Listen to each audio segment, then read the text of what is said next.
बुद्ध कहते हैं कि अपने जीवन की डोर किसी और के हाथ में मत दो, क्योंकि अगर एक बार आपने अपने जीवन की डोर किसी और के हाथ में दे दी तो अब यह उसकी मर्जी होगी कि उसे आपको खुश रखना है या फिर दुखी। इस कहानी से जानते हैं कि हम चिल्लाते क्यों हैं गुस्से में।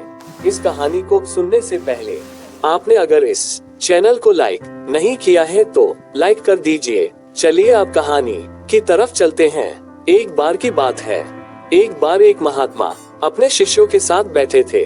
अचानक उन्होंने सभी शिष्यों से एक सवाल पूछा, बताओ जब दो लोग एक दूसरे पर गुस्सा करते हैं तो जोर जोर से चिल्लाते क्यों हैं? शिष्यों ने कुछ देर सोचा और एक ने उत्तर दिया, हम अपनी शांति खो चुके होते हैं इसलिए चिल्लाने लगते हैं।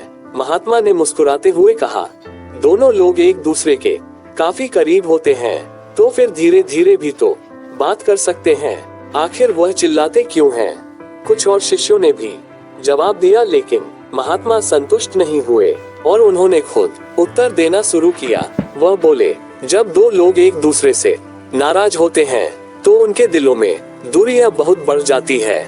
जब दूरियां बढ़ जाए तो आवाज को पहुंचाने के लिए उसका तेज होना जरूरी है। दूरियां जितनी ज्यादा होगी उतना तेज चिल्लाना होगा। दिलों की ये दूरियां ही दो गुस्साए लोगों को चिल्लाने पर मजबूर कर देती है। जब दो लोगों में प्रेम होता है तो वह एक दूसरे से बड़े आराम से और धीरे धीरे बात करते हैं। प्रेम दिलों को करीब लाता है और करीब तक आवाज पहुंचाने के लिए चिल्लाने की जरूरत नहीं। जब दो लोगों में प्रेम और भी प्रगाढ़ हो जाता है तो वह फुसफुसा कर भी एक दूसरे तक अपनी बात पहुंचा लेते हैं। इसके बाद प्रेम की एक अवस्था ये भी आती है कि फुसफुसाने की जरूरत भी नहीं पड़ती।